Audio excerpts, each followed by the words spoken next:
think. Okay, welcome everyone. Our webinar number 4, I think. Today's webinar is going to be very theoretical on purpose so that we can continue learning systemic functional linguistics and how it compares to formal grammar and other approaches to grammar and linguistics. And I'm honored that Andrii is joining us again. Before we get into the content, I actually wanted to take a moment of silence to honor those who have been impacted by the tragedy, and especially Irina and others who have lost their loved ones.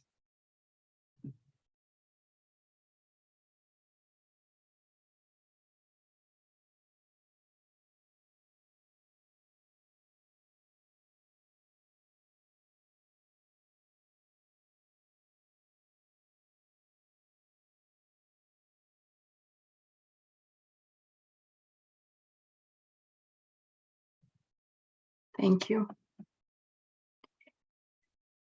The objectives of the presentation of the lecture today, or this webinar, are as follows. Contrast key differences between formal grammars and systemic functional linguistics.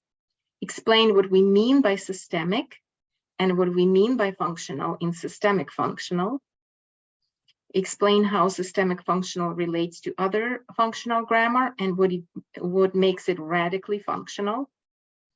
And consider implications for your context and for your students' language development needs, and which grammars may be a better fit to meet their needs.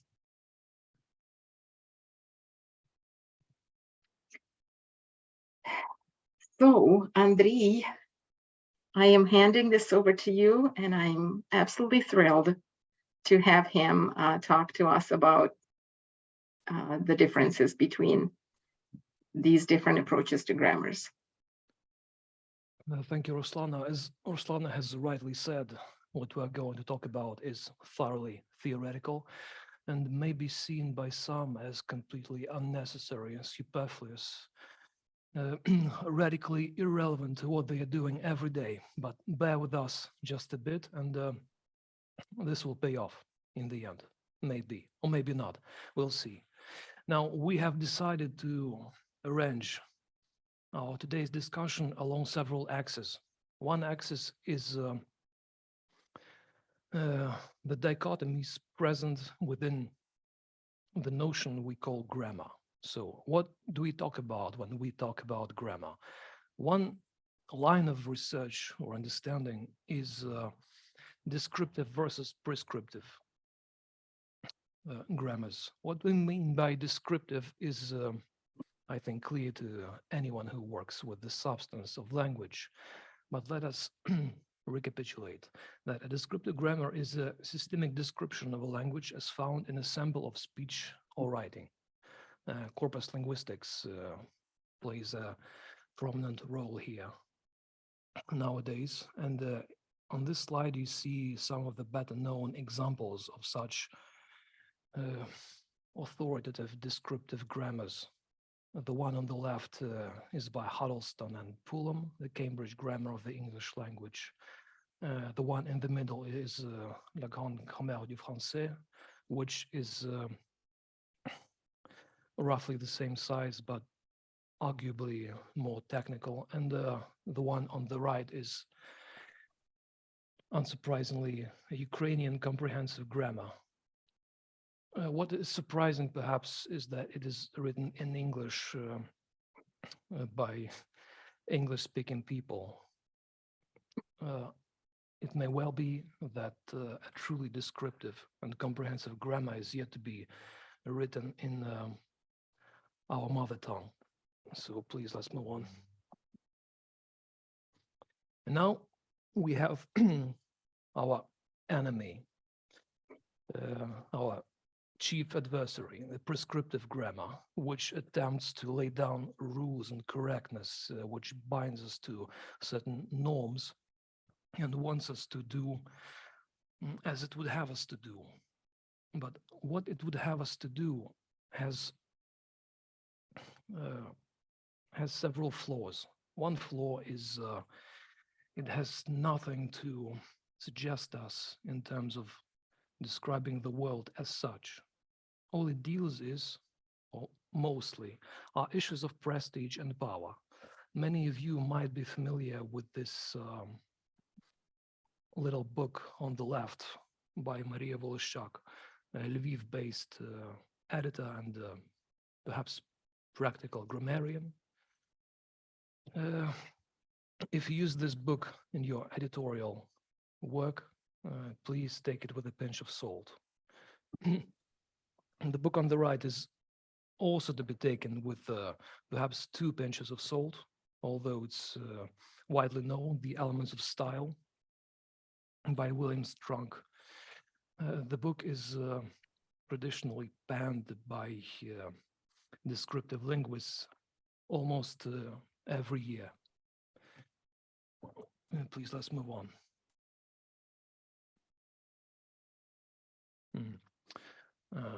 Here is a very theoretical slide. So I'm not going to read the whole thing here. Let us just make some key points. If at any point, points, okay. If at any point you're going to study academic linguistics somewhere outside Ukraine, you will encounter something which is known as formal grammar. And you will mostly get familiar with this grammar through such names as Chomsky, Pinker, and some others. This grammar is all about engineering. That's why the key metaphor for formal grammar is that of an engineer. It is obsessed with designing models of the inner framework that supports human languages, and is sometimes fanatical about proving the accuracy of these models, even to the detriment of the actual data that it is confronted with. On the other hand, there is functionalism, which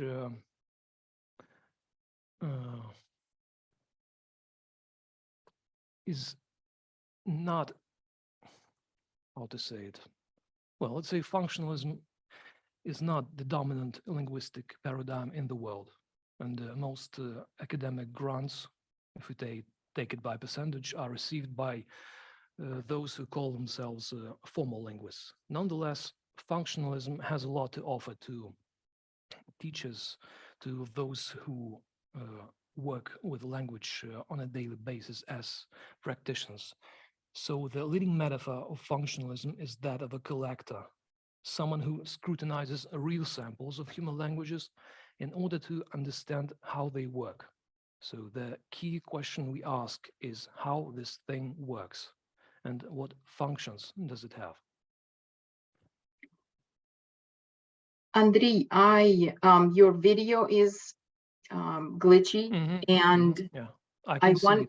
I wonder if you could also increase your volume. Let me try to do it. Yeah.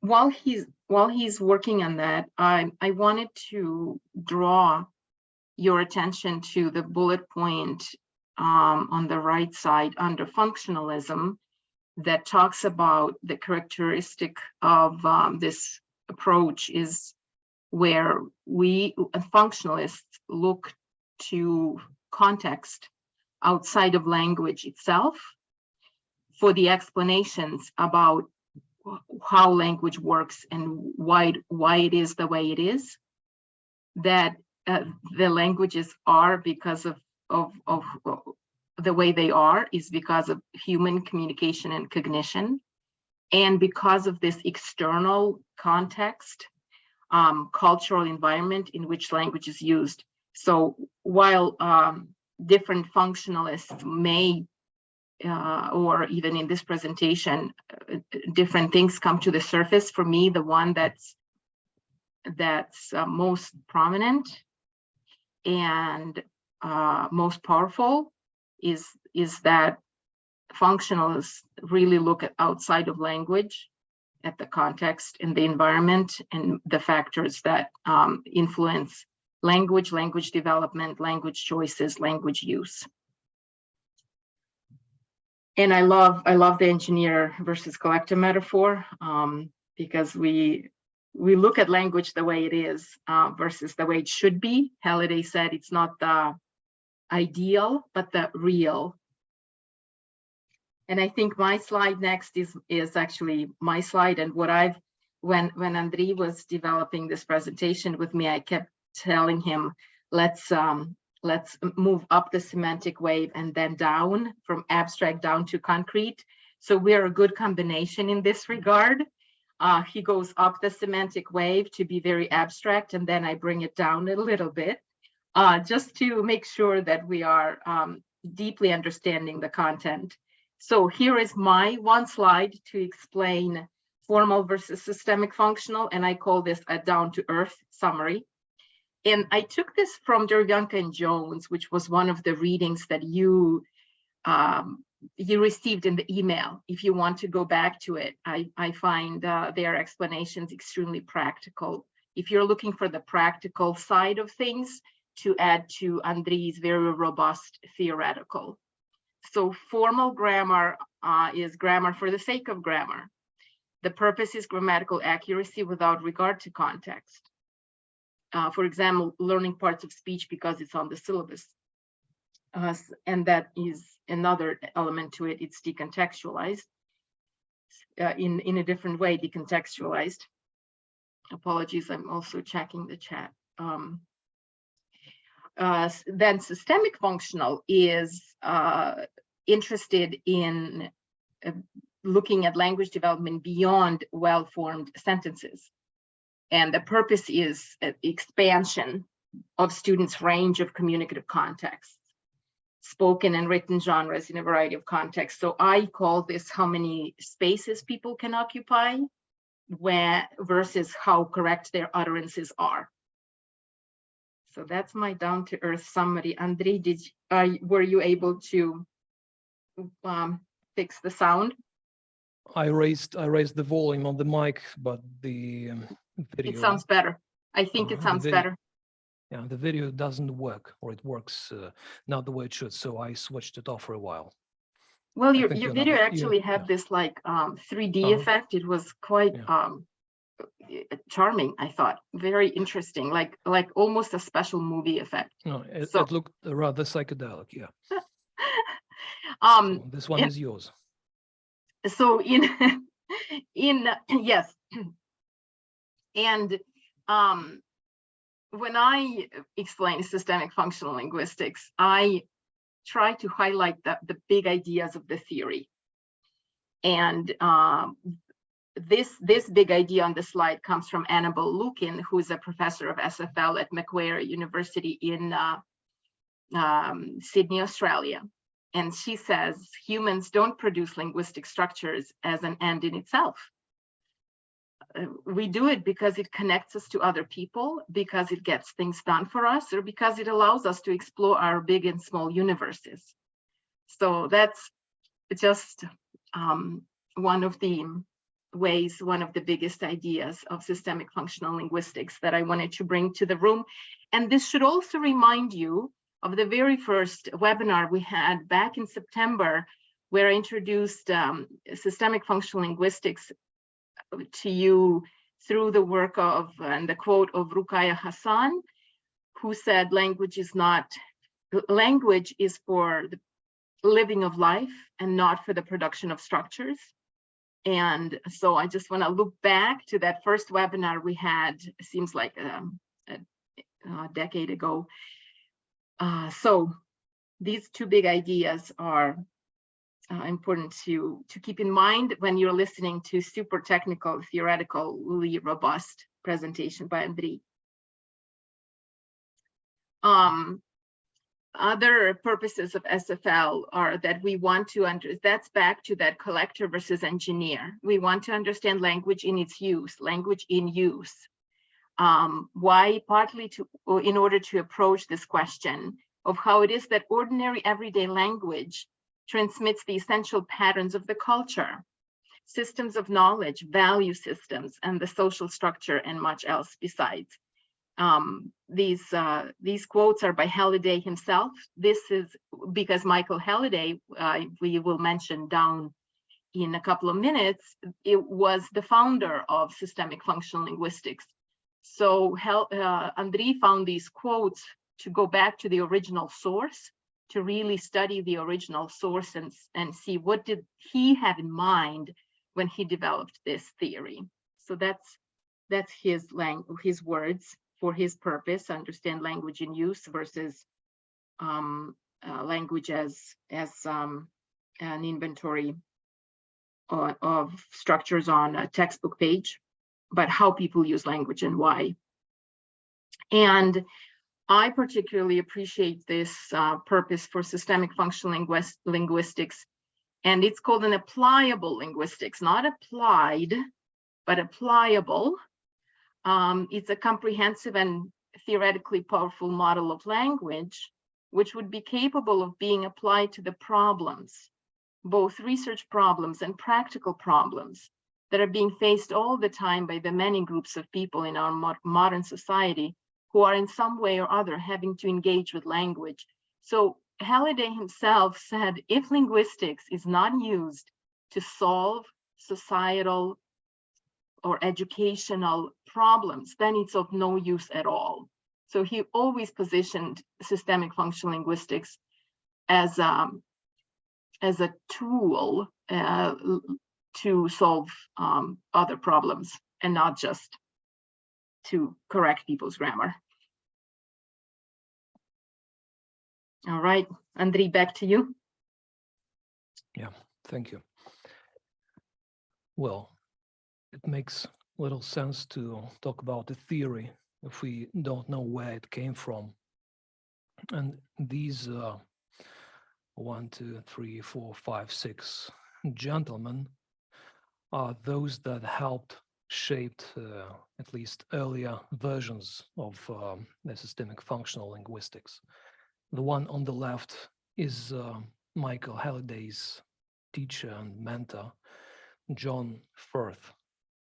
His system structure theory became the springboard for Halliday to develop what we now know as the systemic functional theory of language. So it is clear from these names that the notions of system and the notions of function, which figure prominently in our today's theory, come from this respectable gentleman. Now, the guy in the middle is Louis Hjelmslev, a Danish linguist. One thing about Hjelmslev, which you might remember from the Linguistics 101 course at our universities, is that he's almost universally hated by Soviet and some post-Soviet linguists. His grammar is considered outlandish and completely incompatible with our today's needs. But nonetheless, some of his insights about two planes for the form of expression and two planes for the form of substance are well worth looking into. And if you might be studying SFL at any depth, you will find clear correspondences between gloss semantics. This is how Hjelmslev's theory is called, gloss semantics, and SFL. Finally, this group of gentlemen on the right is the Prague School of Linguistics. You may perhaps heard of парайське лінгвістичне коло or парайський лінгвістичний кружок. Some of their findings about the functional sentence perspective are even incorporated into the school curricula in Ukraine when they teach the notions of theme and rhyme and help students understand how to distinguish one from the other. So yeah, the Prague school and the functional sentence perspective also figure prominently in SFL. Now, we have to understand the components of this name, and we obviously start with the systemic part. At first, it may seem, it's psychedelic again, I'm switching off the video. Yeah. So why is it systemic? If you ask anyone what a system is, you may get a response like, a system is a collection of certain parts which work together. While this is true, this is only true in part, because for us and for systemic linguists, a system is defined in a somewhat narrower sense, as a set of alternatives plus condition of entry. Here is an example. All clauses are either positive or negative. So in other words, to bring it down to earth, we may say, this is an online session, thus making a positive choice in polarity. Or we might say this isn't an online session, and it's either one or the other. So we have a condition of entry, the necessity to choose the polarity of a clause, and we have a high chance that it will be positive, as in this is an online session, and we have statistically a much lower chance that it will be negative. This isn't an online session. By the way, one of the findings of corpus linguistics. Now, what is the organizing principle behind a language system? The organizing principle is paradigmatic. The system is organized paradigmatically. What this means can be summarized with one conjunction. This conjunction is or, або. What could go instead of what? So as we have just seen above, it's either positive or negative. Here is a paradigm. Now, here is a quote. A text is the product of ongoing selection in a very large network of systems, a system network. The key notion here is that while producing texts, we always ever choose. There is not a point in time when we stop choosing. So when we move from point A to point Z, we have made a huge number of choices, and all of these choices can be described within a system network. And this is what systemic grammar does. It provides systemic networks for exhaustively describing the options that we have. So that's why we say a language is a resource for making meaning, and crucially, meaning resides in systemic patterns of choice. And this was arguably one of the biggest discoveries of linguistics of the 20th century. Please, let's move on. Mm-hmm. Sorry.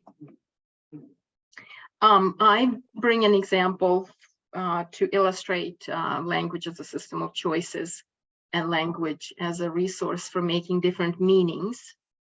When I basically look at verbs, we had one of the sessions looking at verbs and how verbs contribute to character development. And in this case, out of all the choices that we can make, we choose particular ones because of the meanings that we want to construe. So I wrote these 3 sentences. So we can create neutral, happy, or angry meanings we can say she walked out, pretty neutral. She skipped her way out, pretty happy.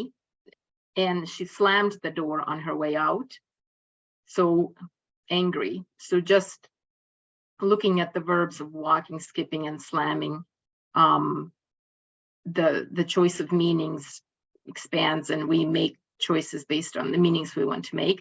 I also wanted to bring to the conversation the meanings we make or read about in the news when others talk about the aggression of full-scale invasion.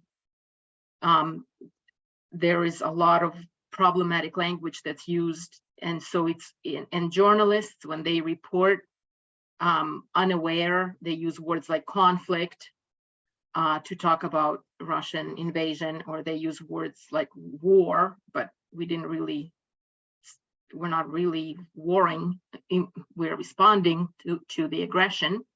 So every time we produce language, we make choices, and those choices are motivated or neutral, but we always make choices.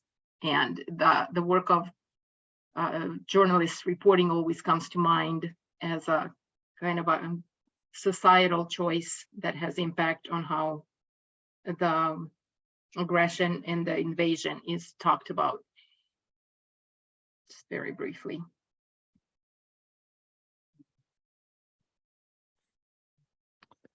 And now comes the controversial part, which some of you might find insulting if you are personally familiar with the author of this wonderful book, Вступ до мовознавства, by Mikhailo Kosherhan. On the left, you see some quotes taken from the second edition of his book. And on the right, you see the criticism from a broadly functionalist point of view. So let's begin with the first one and show in the process how students of language are often misinformed about its very nature right from the start, without even knowing so. Структура мови, основні та проміжні рівні. У науковій літературі немає чіткої диференціації термінів система і структура. Our answer is, it's not true. It's manifestly not true. Because in the systemic functional linguistics, there has long been a divide between systems based on paradigmatic orders and structures based on syntagmatic orders. So if the author of these quotations had done his homework, it would have been better for all of us. Next. Положення про системний характер мови застосовується в сучасній лінгвістиці до мови загалом, але найбільшою мірою до фонетичних одиниць. What we say to that is that it's misleading, because a language as a resource for making meaning relies on patterns of choice, our crucial notion, as you remember, that concern the whole lexicogrammar and not just phonetics. I use the term lexicogrammar on purpose because, as you might remember from our previous sessions, in SFL, there is no separate syntactic component. It is all subsumed within the notion of lexicogrammar.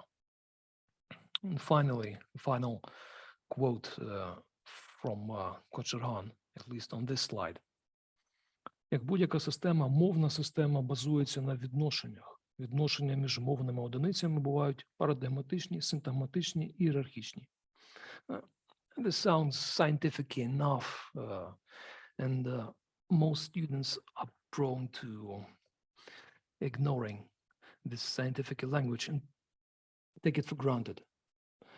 Us, systemicists, however, need to reply that this is misleading again, because different dimensions of language are piled together in this quote, which is completely unacceptable because of all the listed relations, only paradigmatic ones pertain to the system, to the language system.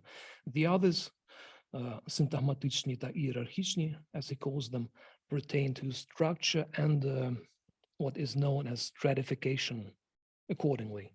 So please beware of that, and next time you read it yourself or teach your students, keep in mind that people make mistakes. Okay. Now we have come to the second letter in the SFL abbreviation, which is functional. So why is it functional? Perhaps this slide is the most technical of all, so let's try to get through nonetheless. It is firstly functional because it evolves and functions or works together with its eco-social environment. What this means can be, again, controversially restated as that your conscience is formed, created, or conditioned by your surroundings and not vice versa. I hope you recognize this quote and where it comes from. Here we deal with something similar. A language is not an inborn tool that is somehow hardwired into your brain, but rather something which evolves and flourishes in a certain environment. And by the way, this fact is something that formal linguists reject to the point of hating, and a large body of their work, including that of Chomsky's, argue that there is a certain language device hidden inside the head, which is present there even before a baby comes into this world and starts to make sense of his or her surroundings. Now, so much for the first bully. The second bully tells us that function in SFL is not only a synonym for context of use, but is much larger than that. It refers to the internal organization of language. This is the takeaway message. If we talk about language, we need to say that it is organized around functionality. If there is no function which has penetrated every corner of the system of language, there is no language.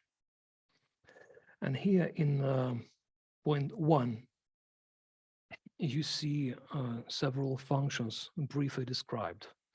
Let me just say that they are organized from the least to the most complex and comprehensive, and mirror the moving from children's proto-language to adult language. The point is that when a child is born and is making their first steps in the world of meanings, they mostly resort to microfunctions, which are defined by the context of use. These are simple interjections expressing emotions, etc. Then at around 2 years of age, and this has been experimentally proven by Halliday himself, by the way, when he meticulously documented the language development of his son. By 2 years of age, a child develops something called macrofunctions. And here are two very technical terms, mathetic and pragmatic. Let me just explain that. The mathetic function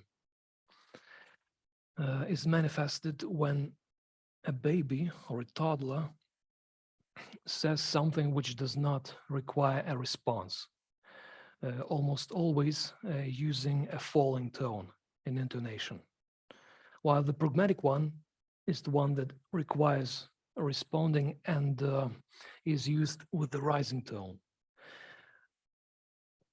But the point here to note is that these two functions, for learning and for doing, never occur simultaneously. It's either one or the other. It is only later in life for a child when they form meta functions. And when they form meta functions, we might say that they have mastered the core, the principal mechanism of language, because language is built around these meta functions. And these meta functions, as opposed to the previous functions, micro and macro, occur simultaneously across the wordings that children and then adults produce.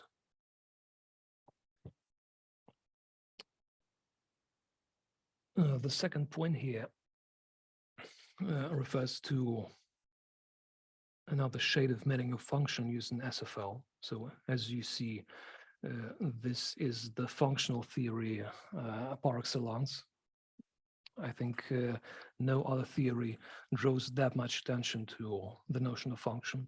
So the second point simply tells us that in an even more narrow understanding, function is equal to the role that each element plays in the structure. We have come across lots of functions of this type at the previous session when we analyzed circumstances. And here you see a relatable example with actor, process, and circumstance. We are studying SFL via Zoom. So 3 functions here: actor, we, process, studying, and circumstance via Zoom.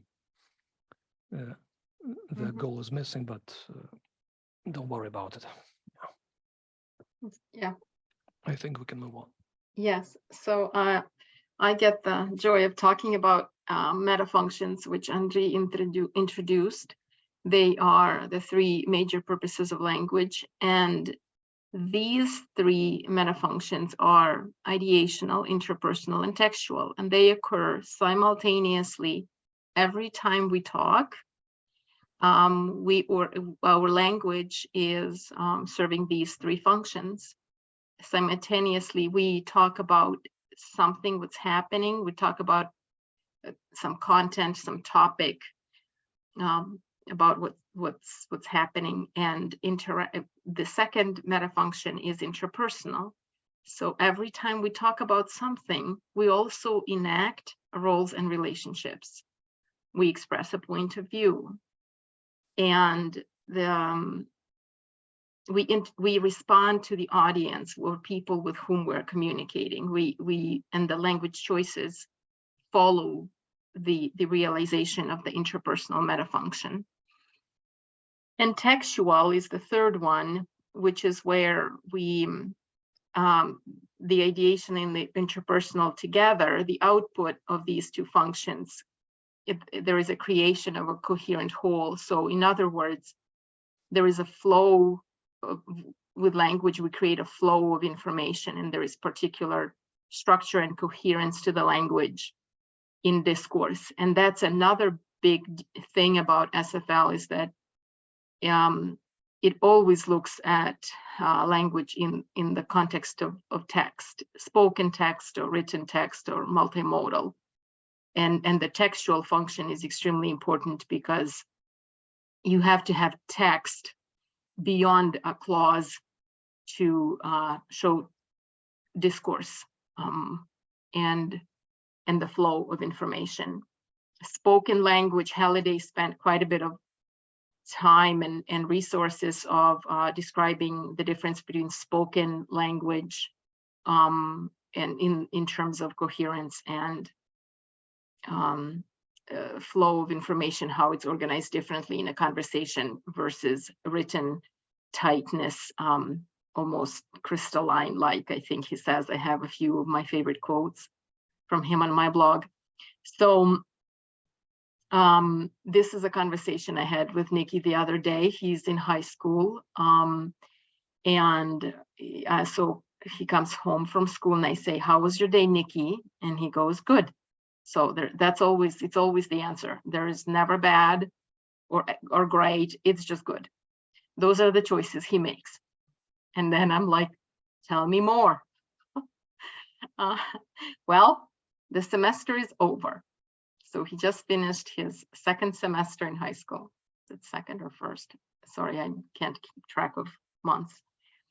And the semester is over. It was quickly followed by, can I go out and celebrate with my friends? And so we can look at this text through these three meta functions, and we can see that there is in textual, there is continuative theme, because I'm responding to something that was said above. Ideational, I am telling what Nikki's telling me what happened, that semester is over. Also ideational is that I'm asking him how his day was. Interpersonal is realized through vocative, Nikki.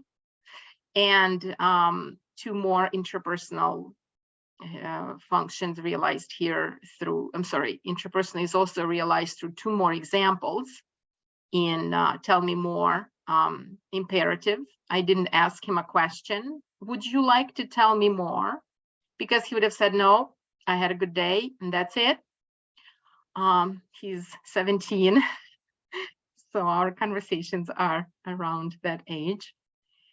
Those are also choices of a particular age of a person. And the last interpersonal example is this question that he's using. And by the way, he's using a question, can I go out and celebrate with my friends? But what he's kind of asking me to do is to pay for his dinner.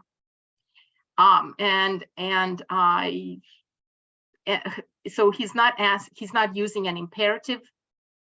Mom, pay for my dinner.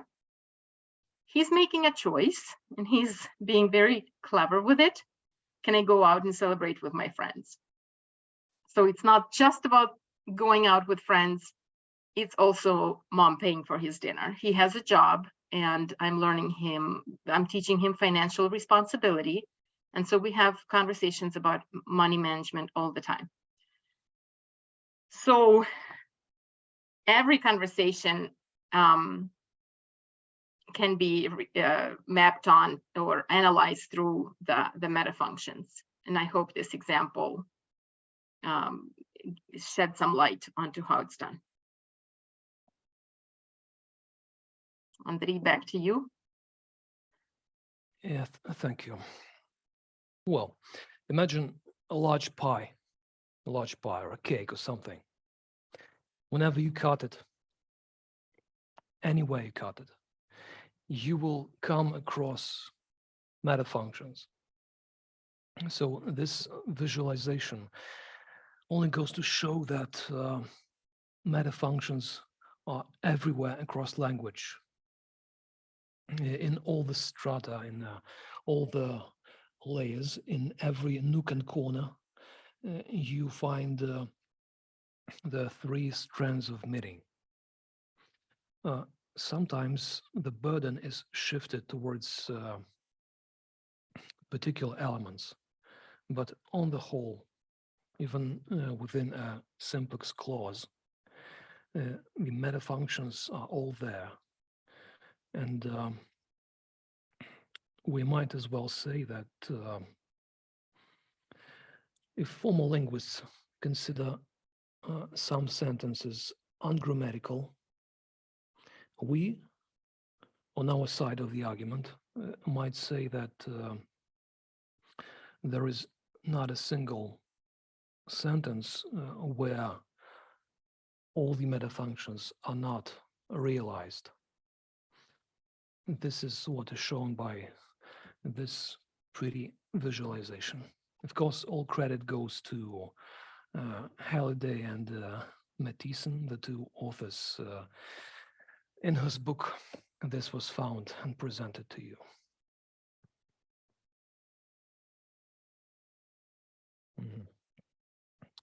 Now, we continue criticizing outdated approaches, and here is another attack on this guy. I hope you can't hear my dog who's barking outside the room. Okay, anyway, so this is another extract from Кочерган «Вступ до мовознавства». Highlighted are those functions which Кочерган seems important, constitutive of the language. And here is our criticism. The first one is communicative, засіб спілкування. So you remember this old diction that language or мова це засіб спілкування, which has been repeated throughout every year at school, as far as I remember. But have we ever thought about what is behind this dictum? What lies beneath is something called a circular definition in logic, which is an unacceptable kind of definition, because language is defined as a system of communication.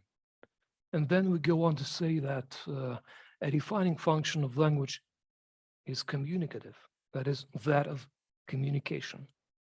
Strictly speaking, it makes next to zero sense. The next function is emotive. This one is, again, very problematic because the way it is written here, it spreads across the whole language and is one of the language forming functions, which it simply is not.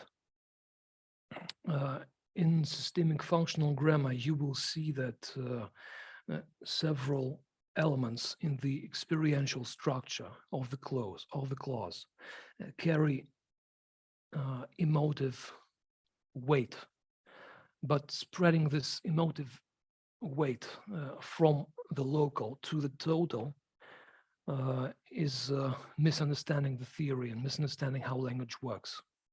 And finally, something which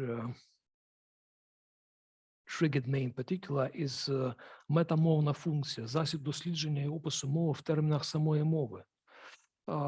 This is known as a categorical mistake in logic. What this means as there is indeed a set of tools that help us explore the language as such.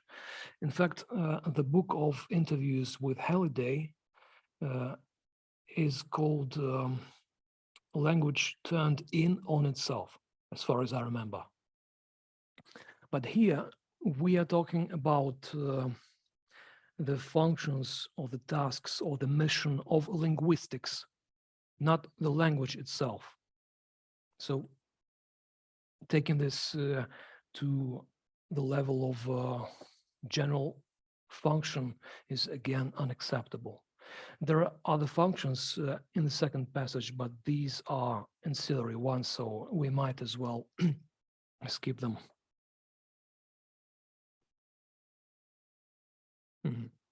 Yeah. I prepared this one while thinking back to one of our previous sessions. The notion of functional stylistics came up, and I thought it would be engaging for us, or at least some of us, to compare SFL against something which we call here functional stylistics. So in a way,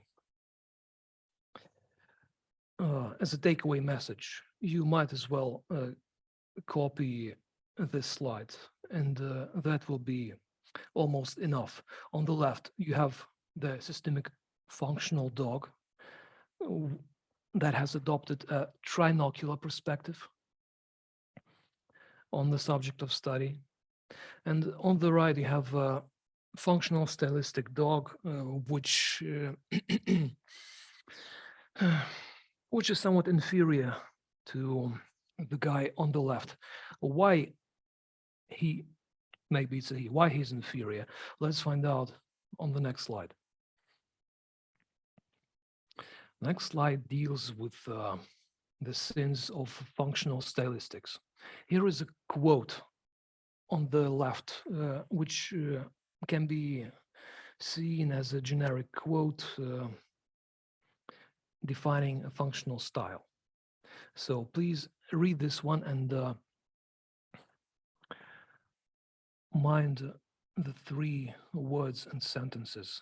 The one is language means, the second is stylistic devices, and the third one sentence is it's the coordination of the language means and devices which shapes the distinctive features of each style. Here is our criticism on the right. If a style is seen as a collection of language means, it takes us back again to the inventory of structures, which we had talked about earlier. The approach characteristic of the mid-20th century linguistics, where it was all about inventories, all about lists, and so on. Secondly, we have stylistic devices mentioned here. Again, this one has clear structuralist overtones and is clearly reminiscent of classical rhetoric. We're not talking about new rhetoric here. It's 100% classical rhetoric of the ancient times. And finally, the highlighted sentence tells us that it's the coordination which makes up the style. This is a classical approach from below, that is from devices to something high, that is to style. And that's why there was a monocular dog on the previous slide. He's narrow-sighted and adopts a decidedly monocular perspective on things. And here is how a trinocular perspective works on the next slide. Yeah. A picture is better than 1,000 words, perhaps. Now, let me briefly describe what is going on here. We have a trinocular perspective. First of all, we do not give up on the view from below, that is, from the lexicogrammatical features to the register. Let me just say, without further details, that the notion of style itself is seen as outdated, but for our particular purposes, we equal it here with the register, while keeping in mind that there are some differences, but more or less, let's keep them equal. So we move from the level of devices up to characterize the style or register. At the same time, we may and should move from the upper level of context to the lower level of style or register, and see how context itself, and not only devices, how context itself, how the situations shape what is going on the style level. And also there is a view from besides or from roundabout. This is a view using semantic strategies, what we're doing with this particular style. So this is called a trinocular perspective. It is obviously more complicated in bringing to life, and the analysis is decidedly more robust, but at the same time, it is comprehensive. Therefore, we had that pumped up dog 2 slides before. So that's it.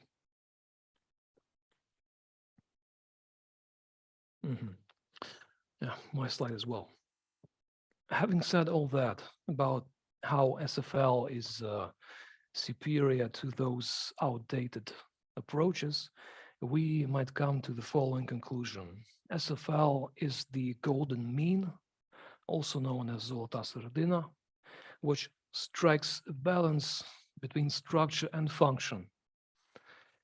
And here is a very interesting quote on the left from a guy named Van Valen, who is the author of another functionalist theory called role and reference grammar. While this theory competes with SFL, Van Valen is generous enough to recognize the obvious affordances SFL has. So, in a nutshell, SFG, G stands for grammar, is a top-down analytic model which starts with discourse and works down to lower levels of grammatical structure. You see the visualization on the right. We start from the potential, go down to the context of culture, then move into semantics, and then come to lexical grammar, fully equipped at this stage with the knowledge of the above levels. And when we come to the level of phonology, we have more or less exhaustive picture of what is going on. That's why we call it a top-down approach. We adopt an aerial view of the object of our analysis, which is a good thing. Mm-hmm. So I'm going to wrap it up a little bit with implications of a few implications. I mean, these are just a few thoughts to leave us with, because theory always has implications. And these were some choices I made, and there is many more. That when we look at student work and how they learn language, a functional approach goes beyond analyzing students' errors. Instead, it looks at the lexicogrammatical choices that students make and how they expand and change over time, or not expand, moving or not moving in the direction of academic language. So it's really an expansion, looking at an expansion of students' resources, linguistic resources, and how they can manipulate them and navigate and use them in a variety of contexts for a variety of school purposes in this case. And another big one that I personally use in my research, and the second and the third one too, is that learning language, because SFL is a very humanizing, very human linguistics that I use every day. It's not something I do in webinars or from 9 to 5, as we say, Monday through Friday. I use this view of language for learning, in going through life. I observe how language allows me to do life fuller and to expand ways in which I use language in life. So it's language and teaching language, learning and teaching language are not the end in itself, but the means to an end.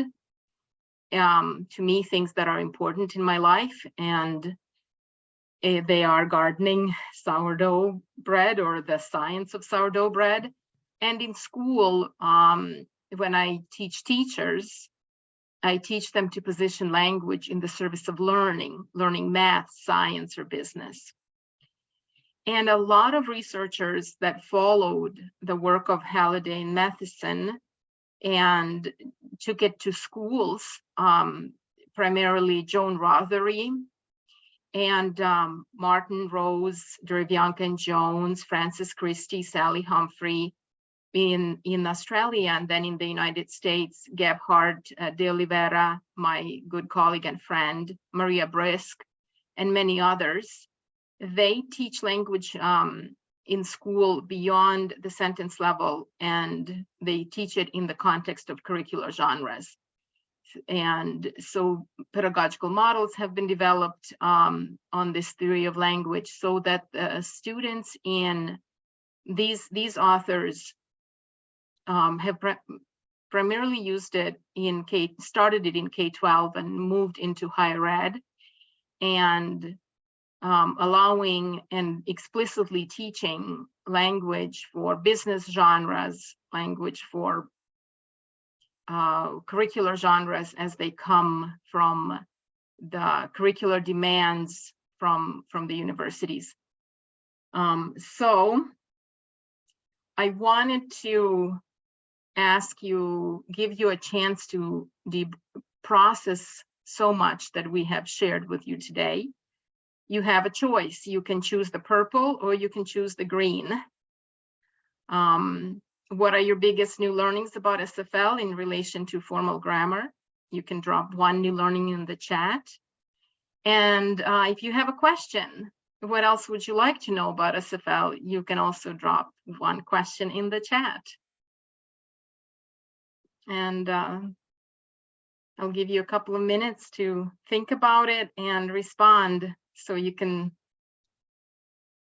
process so much of what Andrii had prepared for you.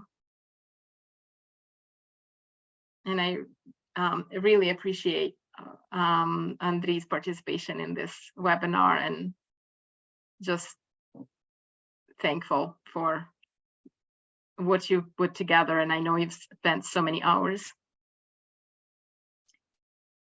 As you're thinking about these, I want to conclude with one quote that yes, both Halliday and Hassan, they were married and developing theory together. Can you imagine the fun coach conversations they've had after dinner? And they said in 1989 in the book Language, Context, and Text, Aspects of Language in Social Semiotic Perspective, that language is a political institution, and those who are wise in its ways, capable of using it to shape and to serve important personal and social goals, will be the ones who are empowered, to use a fashionable word, able, that is, not merely to participate effectively in the world, but able also to act upon it, in the sense that they can strive for significant social change. So the origins of this linguistics came from observing social inequalities that were attributed to language. And so they were definitely rooted in social justice. And this one quote really resonates with me. So thank you so much for today's attention. And I'm just going back here so you have a chance to respond in the chat for 3 minutes, and then at 1/4 after the hour, we'll conclude.